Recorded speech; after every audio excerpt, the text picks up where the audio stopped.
Good enough. You can go. Okay. Hi, everyone. It's nice to be back. And I would say that today's shofet, Yiftach, really lives in not just the gray area, in a really murky area. I'm saying that to start out because I know I'm going to say things that are very contradictory. And that's because I really don't know how to think about him. And I'm often changing my mind. And recently, during the Yemei Iyun, which I mentioned to you that they hold at Machon Herzog, I heard an amazing lecture on him by Rav Meidan. And I will include a small piece of it, even though I'm not at all sure it's right. But in a sense, he's a very realistic character because he's so confusing. But also, it's so hard to understand his background. So I'm just going to back up a tiny bit, and then we'll go into Yiftach himself. His name, right, possibly comes from the shoresh to open. And it's interesting because to me, he's really a kind of a closed book. But preceding him was Gidon with his amazing achievements, ending up with making the mistake of making an ephod, declining the kingship, and spawning a monstrous son with a Pilegesh. That son is Avimelech, who appoints himself king, slaughters his brothers, misses one, Yotam, who declares that beautiful parable about the trees, and ends the story of Gidon, making us think Gidon did the wrong thing not to accept the kingship. Even though he had good reasons, he allowed a void to be created, which was filled by, I guess you'd say, the anti-king. What we didn't have time for last time is how Avimelech's life ended. He never is called a shofet, but he did hold some kind of power for 3 years. Constant infighting with his fellow bad guys, of course, making good guys miserable. And in the last scene of Gidon's life, he's attacking a town called Tevetz, which he believes has betrayed him.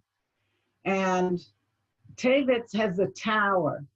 When they see Avimelech, who's so ruthless, headed for them, the whole town runs for the tower and locks themselves inside.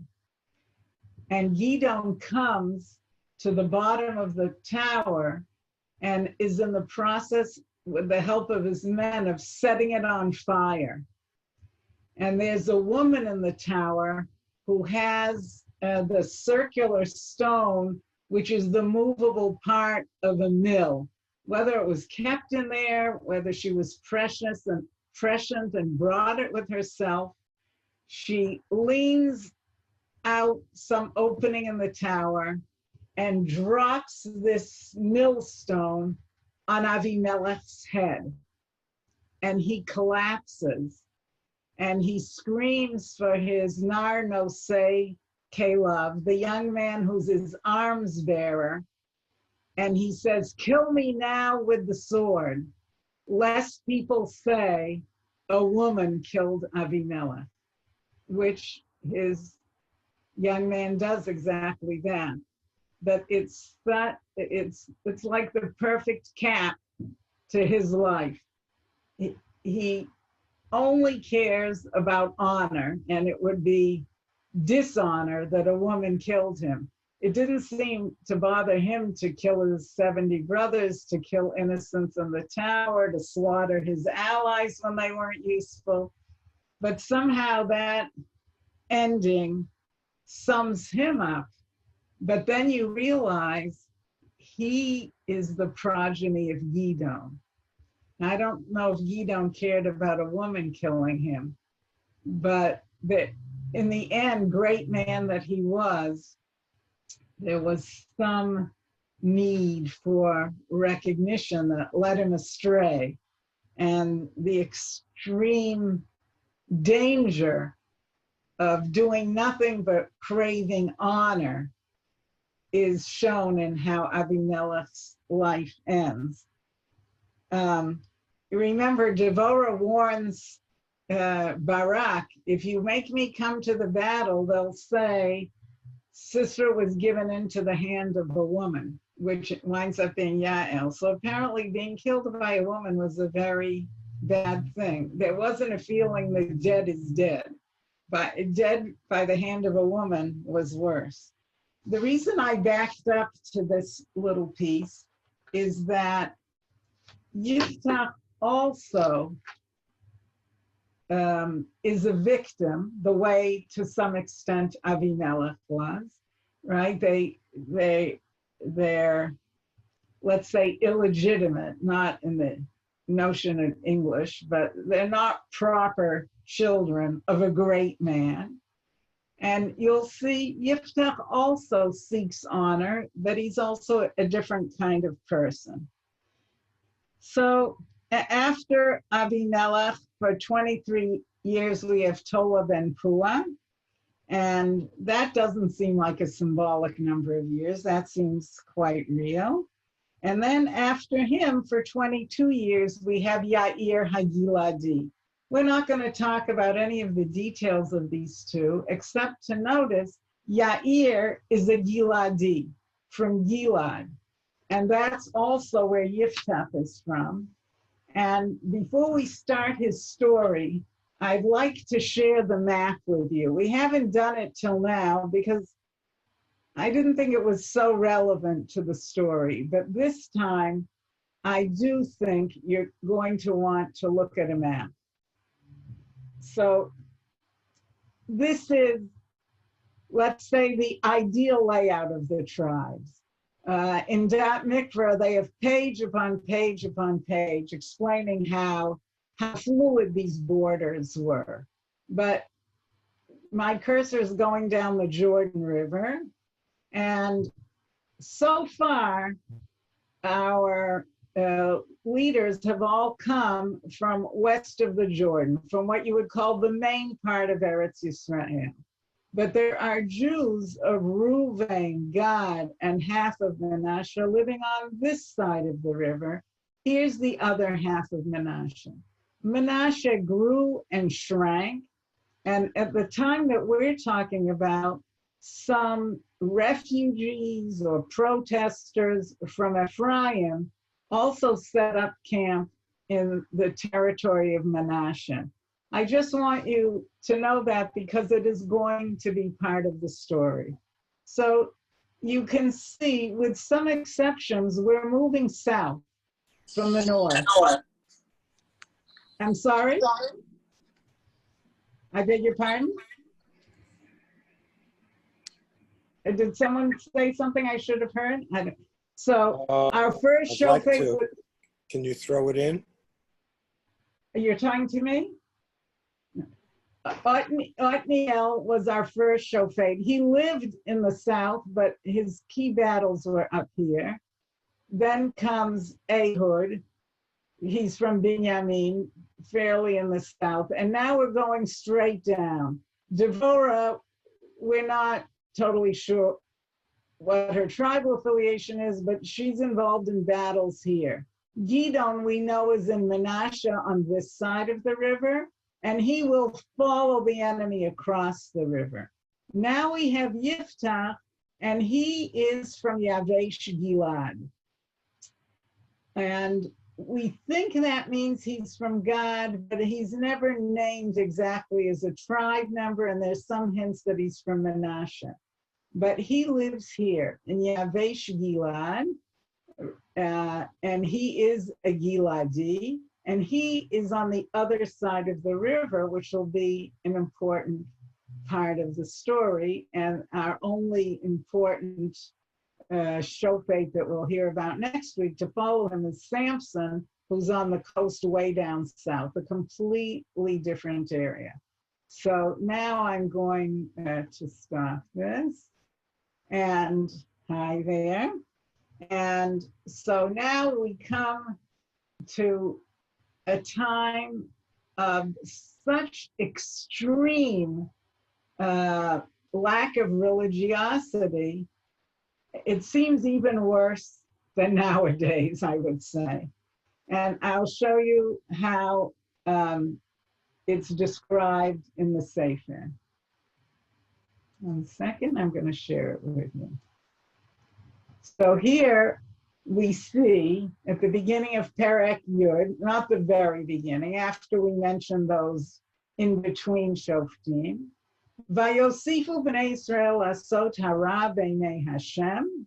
That's not new. They continued to do bad. Vayavdu et ha'ba'alim v'et ha'ashtarot. Also not new. They worshipped Baal and those trees that the Canaanim thought were holy. But now listen how far they went. They worshipped Elohei Aram, the gods of Terah, the religion that Avram had rejected way back when, and the gods of Sidon, up in the area that's now Lebanon, Ve'et Elohei Moab, the gods of their arch enemy Moab, Ve'et Elohei Ammon, their other arch enemy, Ve'et Elohei Plishtim, the third arch enemy. It's beyond belief, but that's not all yet. As it says in the grave, Vayazvu et Hashem lo avduhu. They abandoned God, they did not worship him. This is no longer syncretic religion, a bit of idol worship for insurance on top of belief in God. This is giving up Yiddishkeit. They may have considered themselves the Jewish nation, ethnic Jews, but they seem to have given up religion, and we have to wonder, and where are the religious leaders, which we'll come to a little later. So we know that the pattern in Sefer Shoftim, if they're behaving like that, the consequences are going to be major. Vayicharaf Hashem b'Yisrael, and Hashem was very angry with Israel. Vayimkerem b'yad Plishtim u'b'yad b'nei Ammon, and he let the people of Ammon and Plishtim, the very people whose gods we were worshiping, as if we thought we were one of them, he allows them to conquer us. And I'm not going to go into the geography, which is super complicated, and I don't think I understand a tenth of it. But we're talking about the Plishtim coming from the south and getting all the way to the north. And we're talking about Ammon coming from the east and getting all the way to the west of the country. And it's for 18 years they suffer, and it starts with Bnei Yisrael Asher Be'ever Hayarden suffering, right? Those people on the other side of the river, especially in the area of Gilad, where Yiftach is from. But then Ammon goes, and they go into where the tribe of Yehuda is, and Binyamin is, and Ephraim is, and it's really bad, which is what it says, Vatetzar Yisrael Me'od. So we know their pattern. Even though they were worshiping other gods, even though they weren't worshiping God at all, they still turn to him when they're in trouble. And so we have in Pasuk Yud, Vayizaku b'nei Israel et Hashem le'mor, Chatanu la, v'chi azavnu et Eloheinu, v'navod et ha'ba'alim. They begin with vidui, not with a cry for help, but with a confession. We've abandoned you, God, and we have worshipped Avodah Zarah. And I'm skipping a little. After their confession, Hashem does not accept the apology. and he says to them in the orangey color, Halo min Mitzrayim umin ha'emori umin bnei Ammon umin Plishtim v'Tzidonim v'Amalek u'Ma'on lachatzu etchem v'titzaku elai v'oshi etchem miyadam. How many times have we been this route before? You suffered from Mitzrayim and this one and that one, including the ones whose gods you're worshiping. And then you cry out to me, and then I've saved you in the past. Va'atem azavtem oti, but you left me. V'tavdu Elohim acherim, and you worshipped other gods. Lachein lo osif lo shiatchem. Therefore, I will not continue to save you. A divorce of sorts.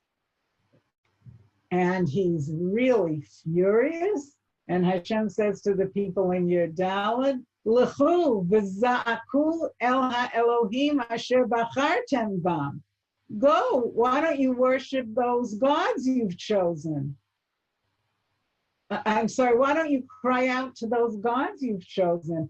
Hema Yoshia, Yoshiu lachem be'et saratchem. They can save you when you're in trouble. I'm done with you. And of course, this reminds us a bit of Yoash telling the people, let Baal fight for himself.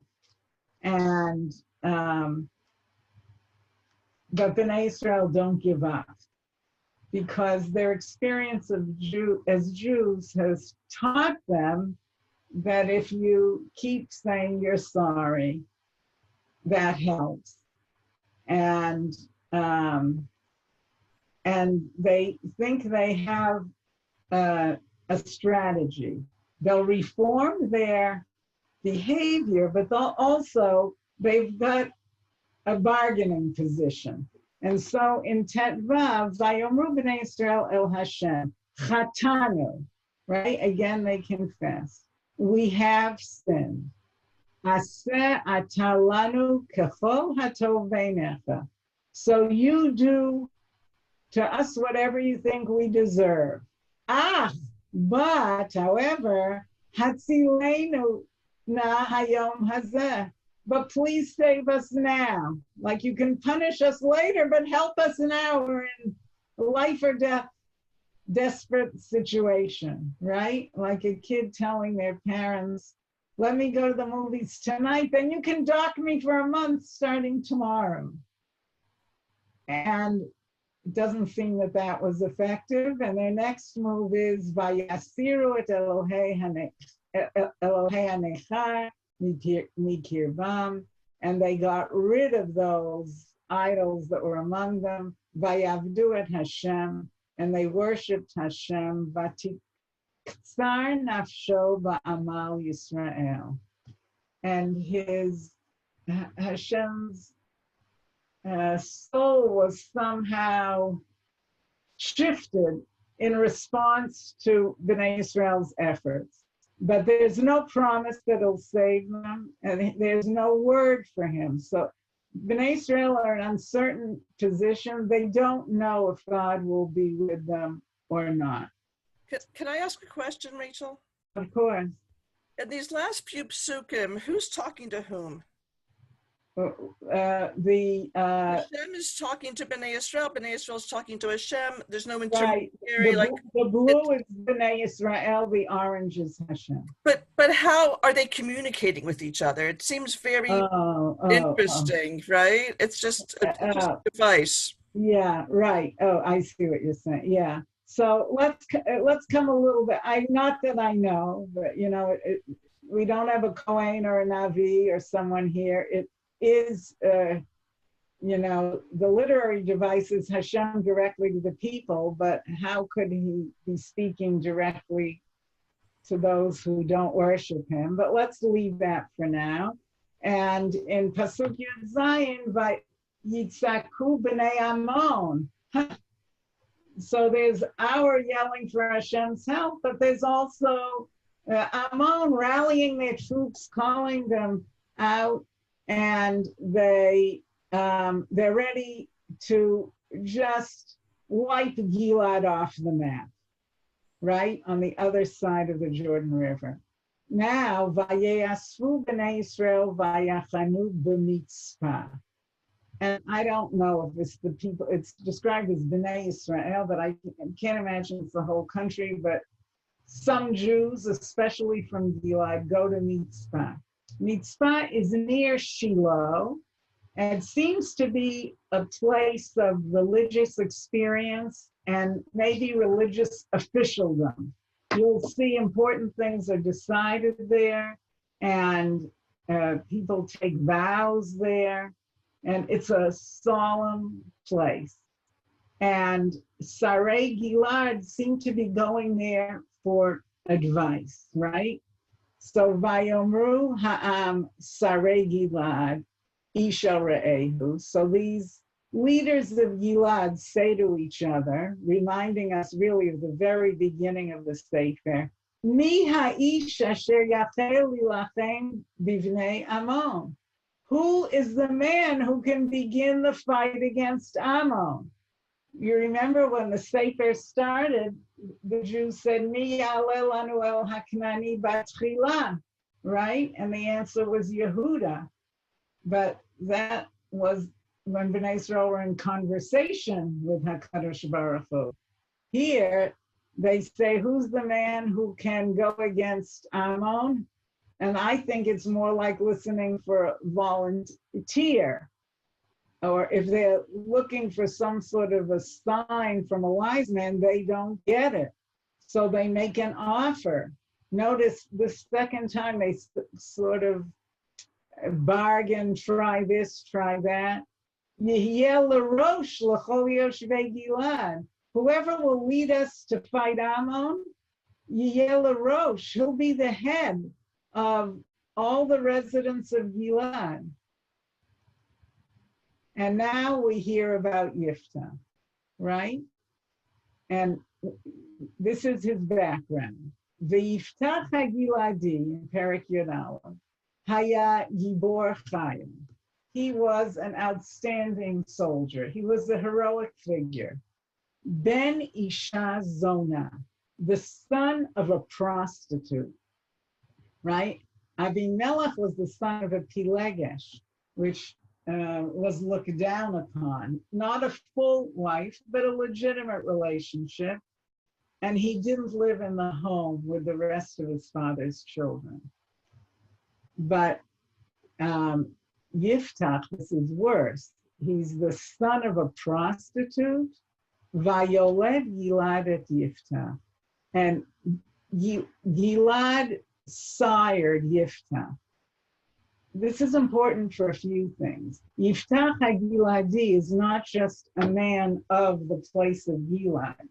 Yiftach HaGiladi is, you might say, the not legitimate, whatever you mean by legitimate, son of Gilad himself, who may have been the founder of the community, or it may have been a name in the family of the leaders of this community.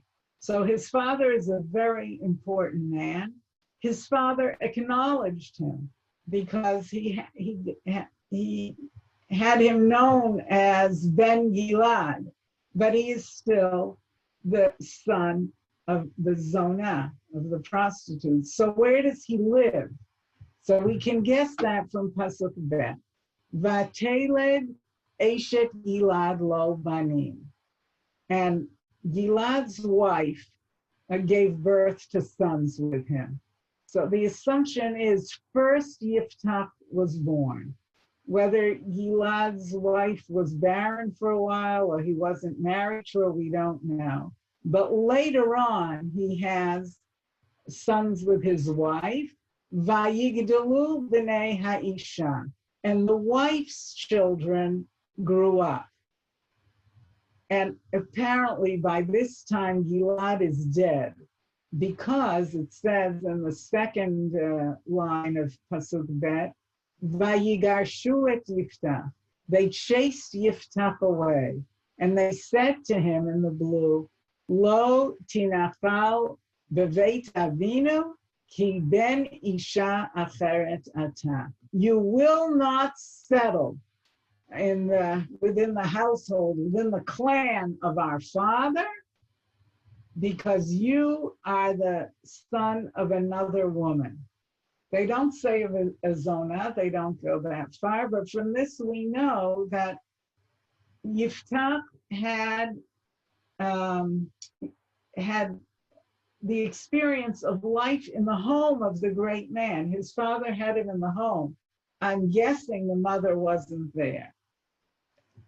But now that Gilad is gone, the more legitimate sons, as they see themselves, kick him out. And Rachel, yeah. If he was the firstborn, they were also trying to make sure he didn't have the Bechorah. Right. That's exactly what's going to come up. Vayivrach Yiftach mipnei achav, and Yiftach runs away from his brothers. Doesn't fight, even though he's a Gibor Chayil. He accepts that he's inferior. Vayeshev be'eretz Tov, and he lives in a place called Tov. No one knows where to put it on the map. It can't be that far away. But what matters more is what he did there. Vayitlaktu el Yiftach anashim reikim vayetze imo, and a kind of a posse was drawn to Yiftach. He was a magnetic person, and they became his group. It doesn't say he tried to get a group. Vayitlaktu, they gathered themselves to Yiftach, and they were anashim reikim, literally empty people. So with Avimelech, he paid for mercenaries, and they were called anashim reikim upochazim, empty, violent people. These people, in several of the comments, are more like some of the people who also gathered around David at the beginning. People who were landless, people who didn't have yichus. They were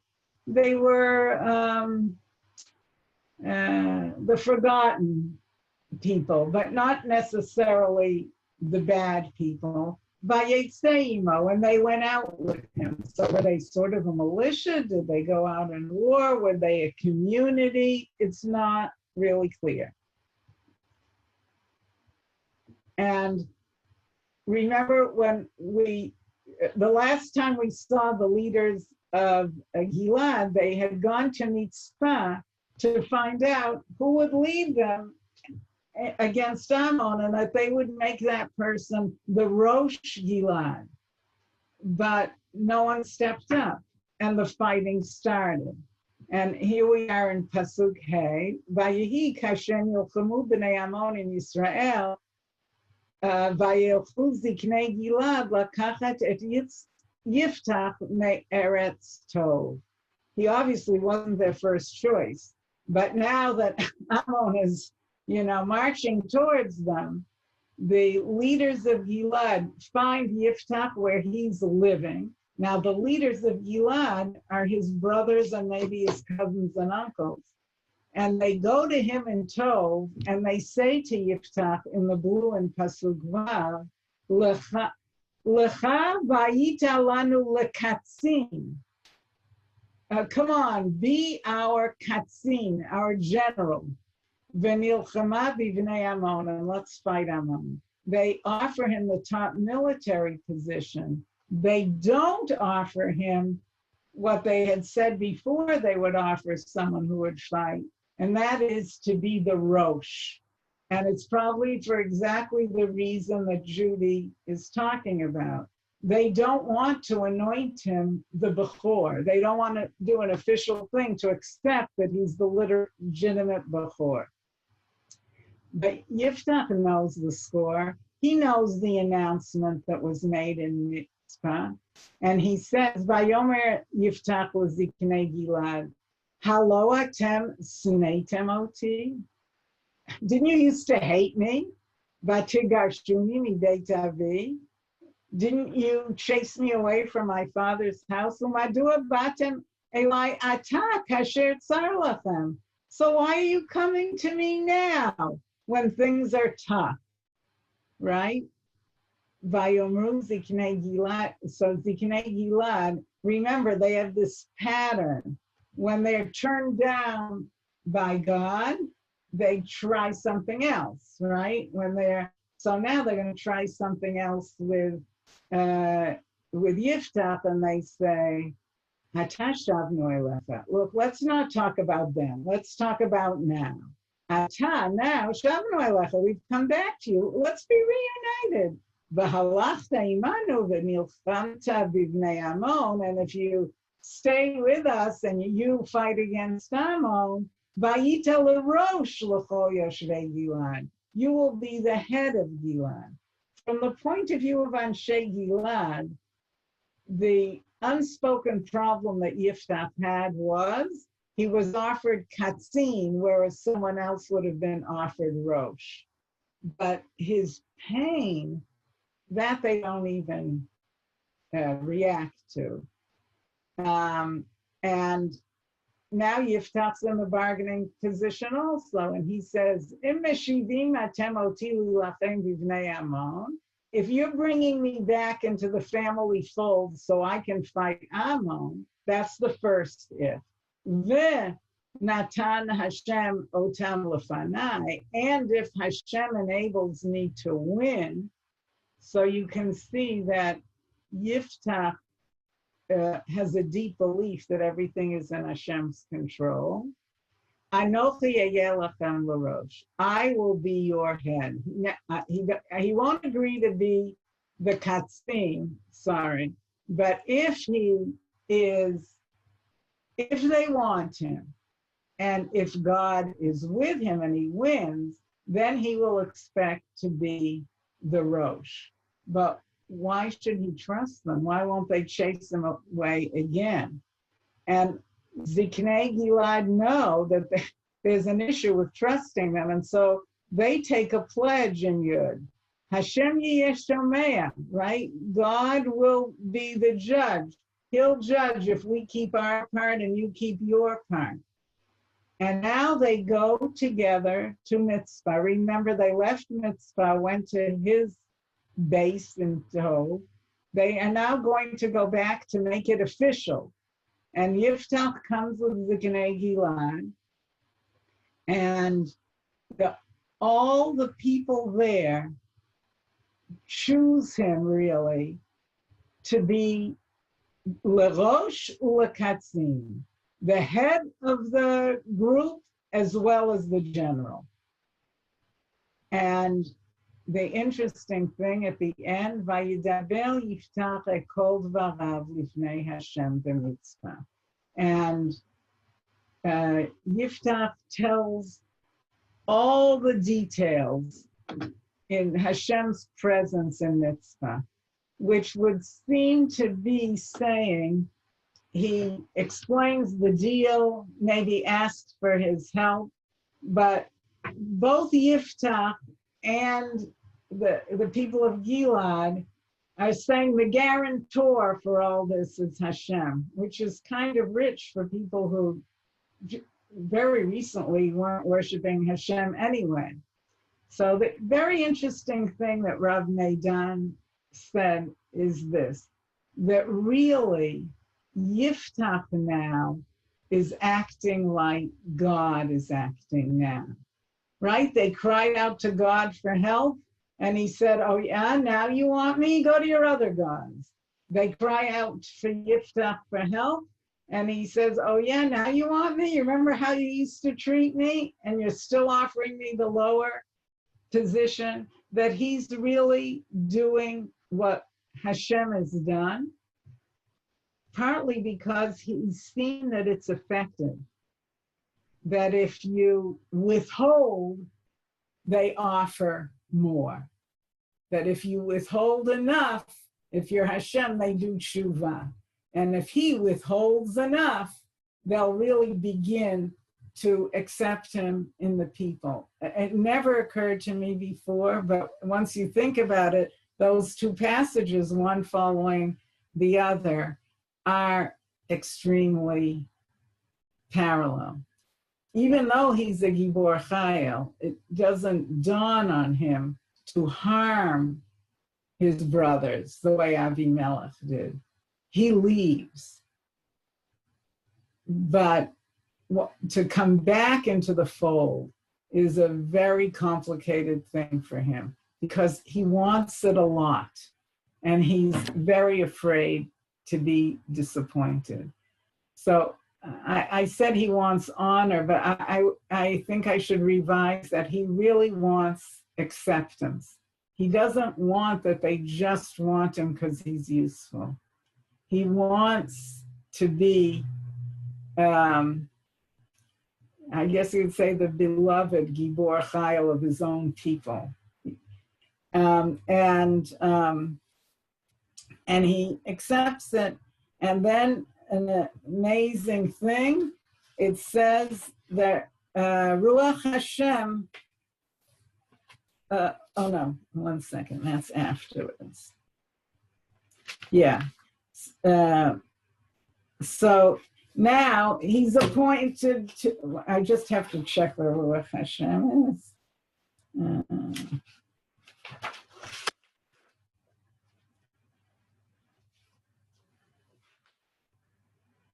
Yeah, so it doesn't yet say that he is Ruach Hashem. He's appointed, he has his deal, he's accepted, they've accepted. What should come now? Fight Ammon. Not at all. He makes a diplomatic move, which is really surprising. He sends messengers to Ammon and says, why are you starting up with us? And Ammon says, why are we starting up with you? You did this, you did that, you came in our land, you did that, you took this, and I either give us back that land or we're gonna wipe you off of the map. And Gidon sends back another messenger. Now you understand, Ammon is heading towards them and he's patiently negotiating with messengers back. And this messenger says, you're wrong about that. That land dispute was not with you, it was with Moab. And that's why you never complained about it till now, because it's just a pretext. It had nothing to do between Israel and Ammon.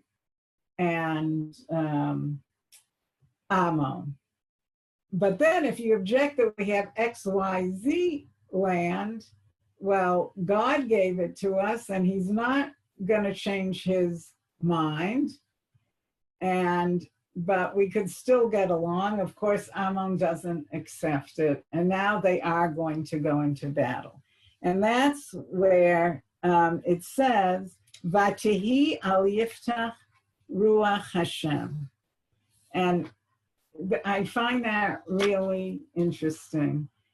Clearly he believed in Hashem before, but this is different. And it seems to imply that what he did, that effort to sue for peace, even though it failed,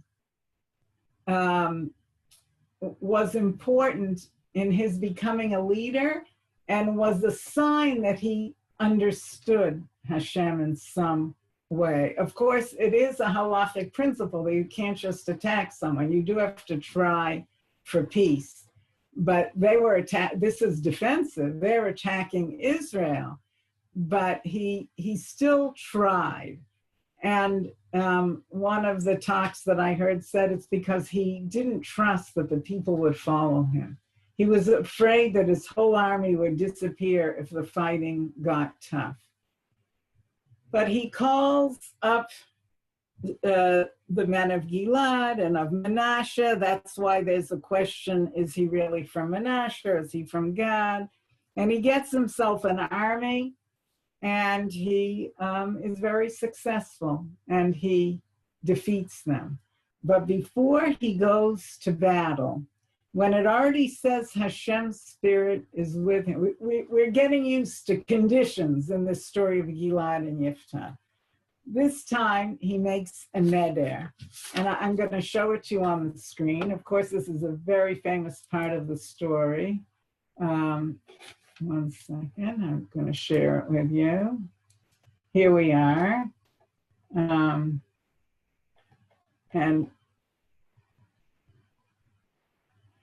this is the neder he makes. in Pasuk Kaftet. Vatihi al Yiftach Ruach Hashem, we said that. And he goes to Mitzvah, the place of pledges and somehow religious inspiration. And in Pasuk Lamed, Vayidar Yiftach Neder, and Yiftach made a vow, Lashem, to God himself. And this was the vow. Timnaton titen et b'nei Ammon b'yadi, et b'nei Ammon b'yadi. Hashem, if you'll help me defeat Ammon, v'haya hayotzei asher yetzei midaltei beiti likrati v'shuvi v'shalom b'nei Ammon, then the one who comes out from the doors of my house to meet me on my successful return from the fight against Ammon, v'haya Hashem, it will be for God, and I will sacrifice him on an altar. Well, first, what a confused understanding of what Hashem wants.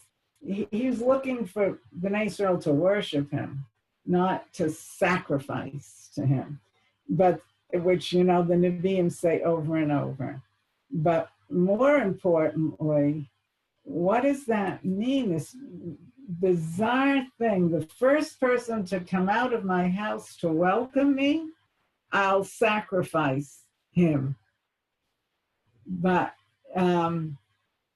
so it seems that when the men came back from war, the women came out to greet them with, you know, tambourines and all that. My mother told me that when the U.S. Army landed in Casablanca, the most staid and proper young ladies went out into the street and clapped and sang and kissed the soldiers because, you know, that's how it was. And he is imagining himself, he has Ruach Hashem, he's sued for peace. And now he goes to battle and makes this strange neder linked to his triumphant return.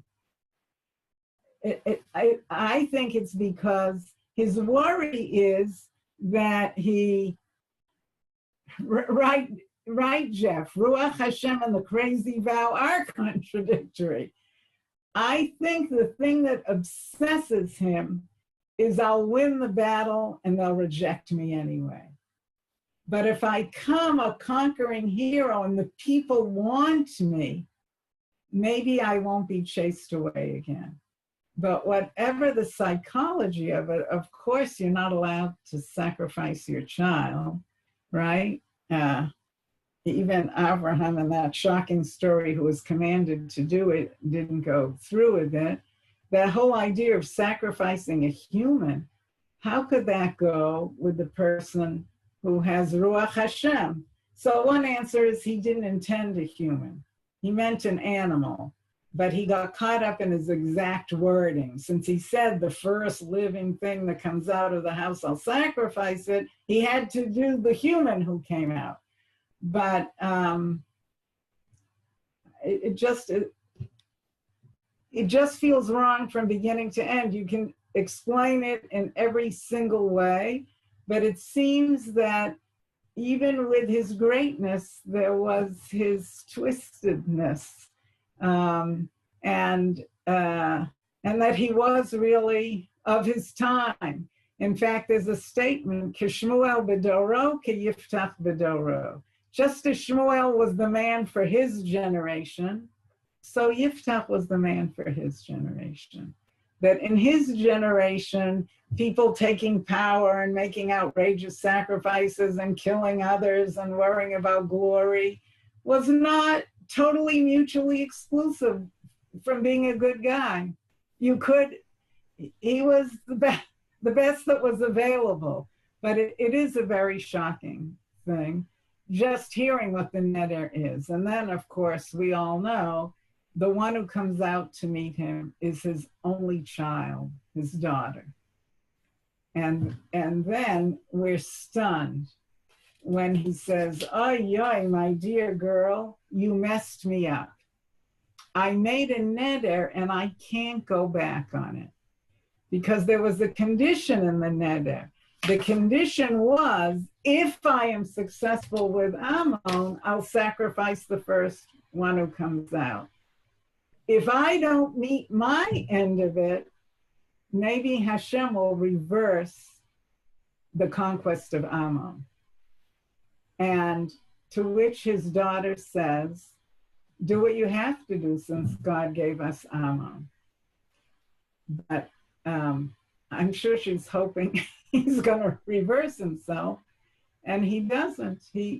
That's how it's going to be. Of course, he'll be punishing himself terribly. He'll now have no descendants, but he's prepared to do it because even though he's a man with Ruach Elokim, he has such a terribly distorted notion of what Hashem is. And I'm sure many of you are familiar with the Midrash that expands on the situation by pulling in an important fact that we haven't talked about yet, which is, where are the Kohanim in all this? Why didn't it say they went to Shiloh to get advice? Or is that what it means when they went to Mitzvah? Not once have we seen the Kohanim, who should be the teachers and preachers, calling the people to do tshuva.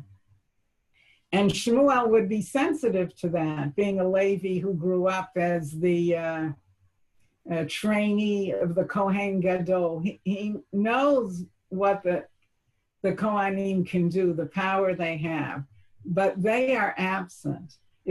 So it's not just the political leaders who've gone astray. The Kohanim are completely failing in their mission. And so this Midrash puts the Yiftach situation with the fact that the Kohanim are failing and says, well, we all know the laws of Nidarim. There's such a thing as Hatarat Nidarim. Vows can be canceled.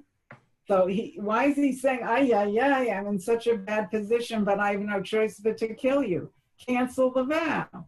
So this, I don't know if to call it a story or this view says, since it was the vow of a national leader, it had to be canceled by the Kohen Gadol himself.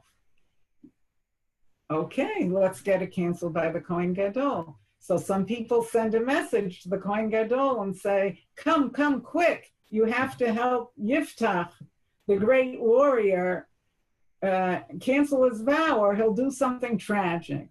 And the Kohen Gadol says, I don't go to Yiftach. I'm the Kohen Gadol. Let Yiftach come to me. So the messengers trot back to Yiftach and said, the Kohen Gadol will take care of it, but you have to go to him. And he says, I'm the Rosh. I'm the Gibor Chayil. I do not go to the Kohen Gadol. And so the poor girl has to suffer for their unreasonable pride. And of course, I mean, the whole situation is ridiculous. You can't make a neder to commit a sin, right? It would be murder.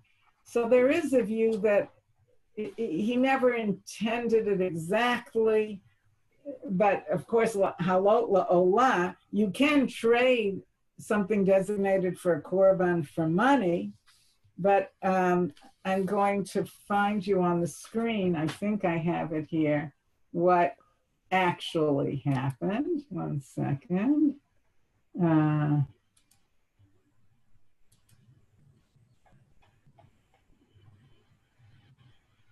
So in Lamed Hey, he says, aha, BT, look, you messed me up. And she, in that delicate pink, which I thought was the right color for her, and Lamed Vam says, Avi, Patsi, oh, he says, Patsiti pi el Hashem v'lo chalshu.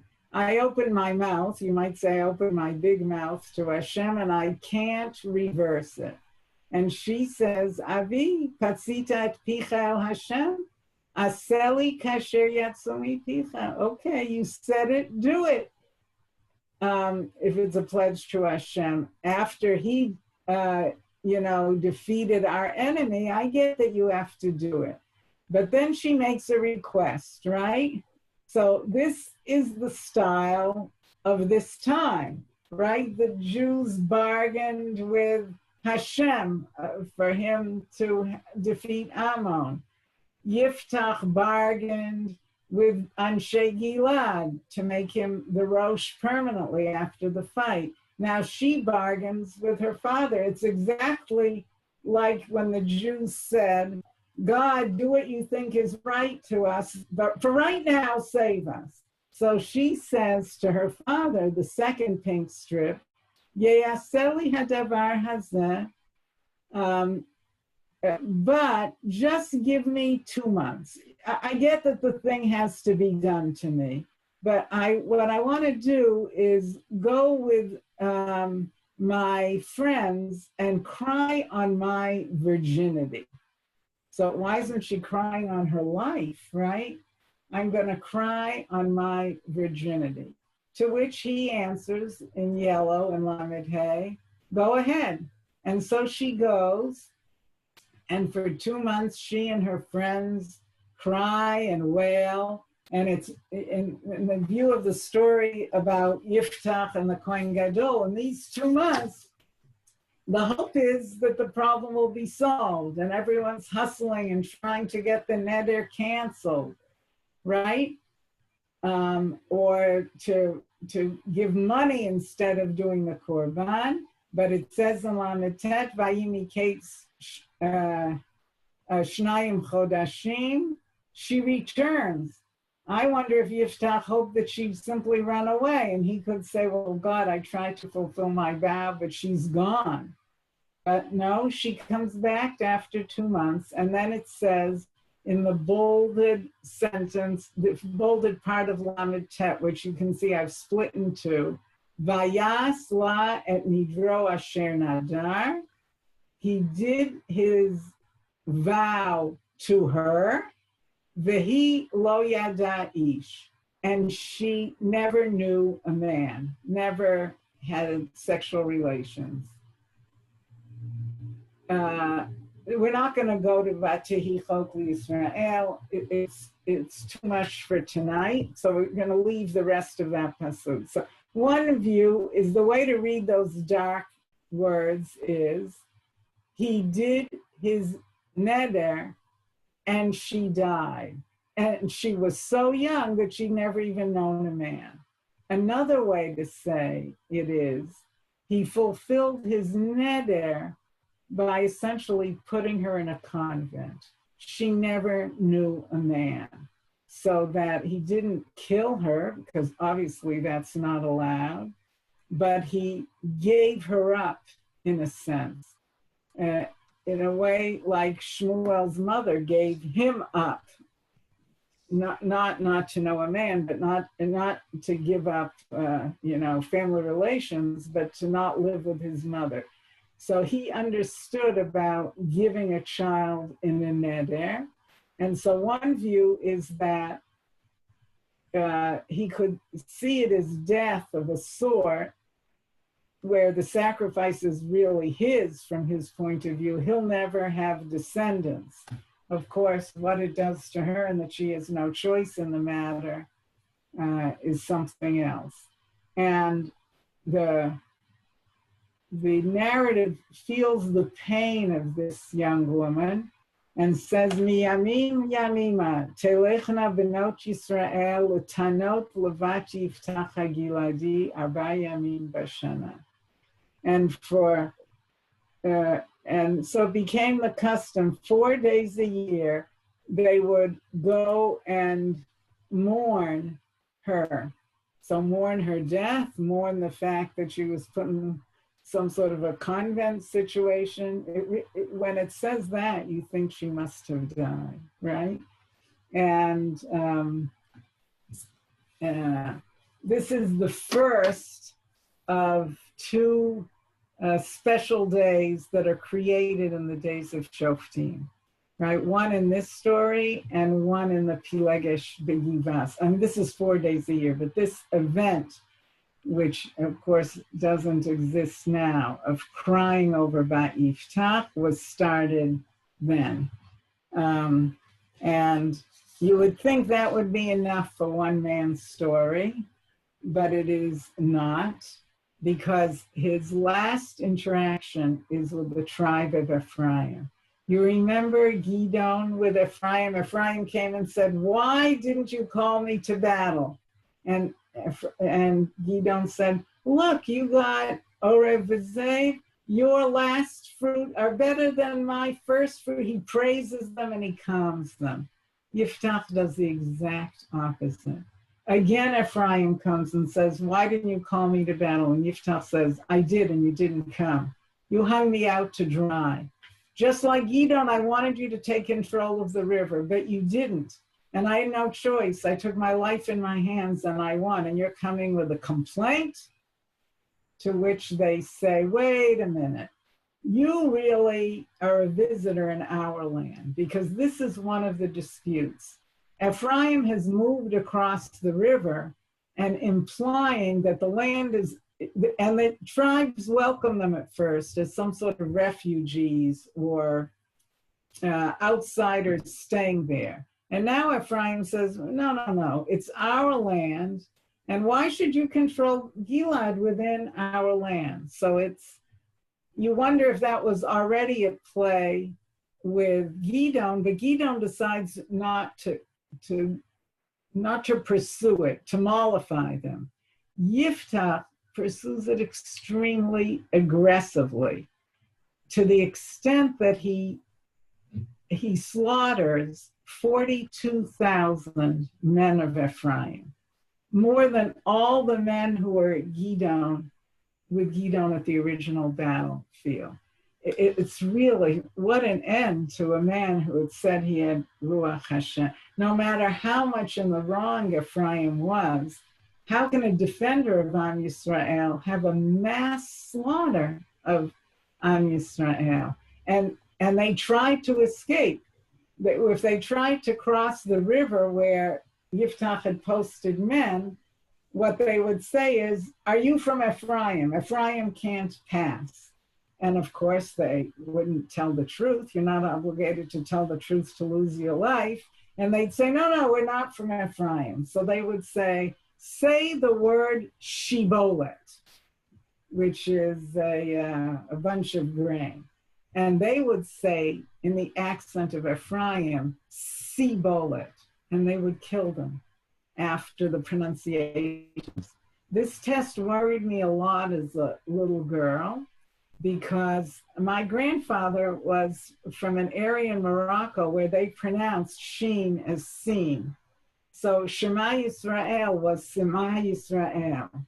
And I worried that someday that could be a test to be able to say sheen and he wouldn't pass. So first we see the variety.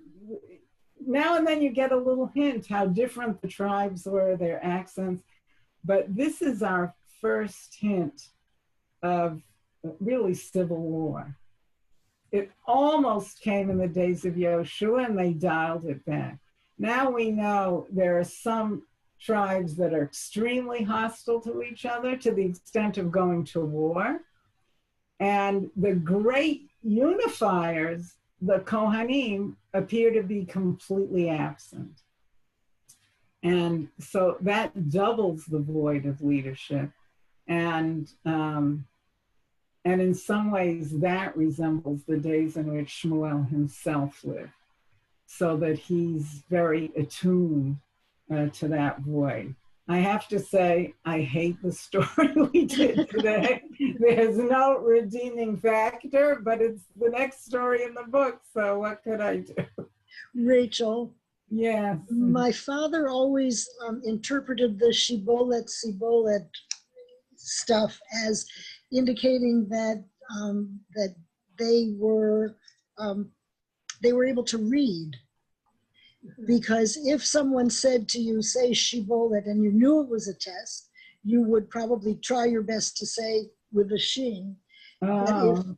But if you were shown the word, or actually you could also be shown the object. Right. My father said, they might have been literate.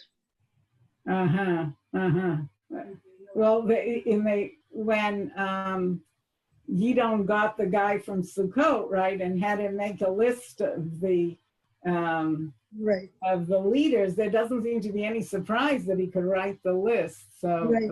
some people will, right? Right. Any other comments? I'm always happy to hear them. I tired you out by going on too long. Not at all. Okay. So The lit fox also had the problem of saying, mixing up the shin and the sin. It's not Really? mixing up. It wasn't mixing up. No, me. It was how they were pronouncing it. Yeah. Right. My grandmother always said good Sabbath. Good Sabbath. Oh, so it's not just my grandmother. Right. Can I say shalom? Yeah, I guess you can. Shalom, everyone. Next week, Shimshon. Or Yeah. Simson, if you want. Simpson. Shalom, shalom. Good night, everyone. Thank Night, you. bye-bye. Thank you. you. Thank you, Rachel. Thank you, Rachel. Good night, everyone. Good night. Good night. Right.